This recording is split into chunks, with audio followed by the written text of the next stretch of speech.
audience, why was it difficult to give such marvelous suggestions and voicing of your concern when you were in government, as we move from this topic? We are saying, yes, those who are tasked to speak out. Yes. We are speaking out. The church has come out very, very strongly. All religious leaders have come out very, very strongly. These opposition has come out very, very strongly. The only letdown is our parliament, because parliament has been captured. Because parliament is supposed to be the people's voice. Okay. So what have we heard? The church has become the voice of the voiceless. We have civil society, and I must commend the Law Society of Kenya. I am a member, and we have been on the front line in courts fighting for these Gen Zs. Lately, they are now being transferred from normal courts to anti-terrorism courts. We begin calling our children, because you came out to riot, we call you a terrorist.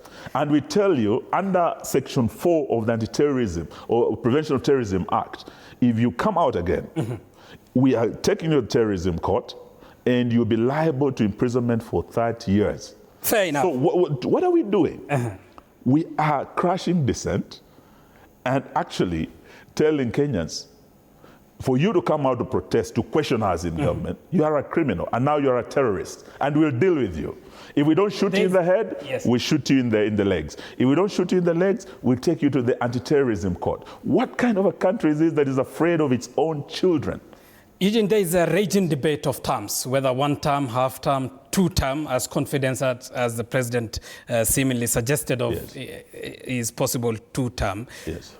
You are on the one term, if not the half term side, isn't it? We are not on the half term. And tonight, if President William Ruto is looking at this interview between Wamalwa and Abu, I want to tell you, Mr. President, we have no intention of overthrowing your government. We have said serve your full term. But one term of bloodshed is one term too many. One life lost, 100 lives lost every year is one too many. We cannot have another term of this kind of leadership, of bloodshed, of corruption, of tribalism, and all these ills.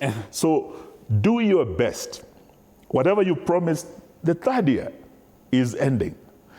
If you could not do it in 3 years, we doubt if you're going to do it in 2 years. But do your best, because you only have this term. And you are adamant, confident that you will be a one-term president? He is going, and it's not going to be the first president on the African continent to be a one-term president. At least in Kenya he will be. I can tell you this. You have many presidents, including Goodluck Jonathan of Nigeria, who was one term. You have George Weah of Liberia, who was actually Ruto's age when he took over presidency. And at Ruto's age, he was kicked out because Weanomics never worked. I can tell you today, Rutonomics is not working. Kenyans are hurting. Anyone with a payslip, including you, Abu, and your colleagues here, whatever you had during Uhuru's time, you do not have whatever that disposable income. If you look at the housing levy taken away from your salary, this is a shashi, shoshu taken away, you have very little for you and your family. And what are they using this money for? They are telling you this housing levy is not going to build your house, Abu, though you have been forced to actually contribute. They are telling you this housing money is going to build markets in counties. Yet counties, housing is a devolved function.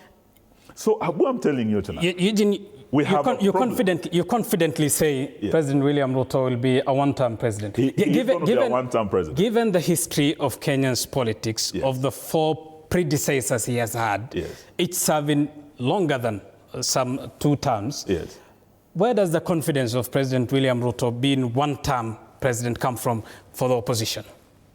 I was just giving examples of many African countries where we've had one-term presidents, including in Ghana recently, including in Botswana. What happened in Botswana, in Ghana, in Nigeria, in Liberia can happen in Kenya. One thing that people are saying, that this is the 5th president, and none of the previous 4 ever served one term. May I also tell you, 10 of the former vice presidents, none of them succeeded the president except Daniel Toroitich Arap Moi. And do you know why, Abu? It was because of death, not an election. So just the way William Ruto made history, becoming the first vice president or deputy president to be elected president, I can tell you on 10th of August, he's going to make history by becoming the first president to serve one term. And it will be because of these extrajudicial killings, the bloodletting. Every parent is saying enough is enough. I saw William Ruto telling Kenyans, enough is enough. Mr. President, Kenyans, every Kenyan parent who has lost their child, including Julia, I watched Laikipia, people coming out, and Julia Shosho crying. Her first grandchild, William Ruto has taken her away with his police. She only came out on Sabasaba to remember those who went before her, her forefathers, who actually went to Sabasaba to demonstrate so that we get a new constitution. Abu, I can tell you this. Those who are criminalizing demonstrations, let me tell you one thing. We have this independent Kenya because freedom fighters demonstrated against the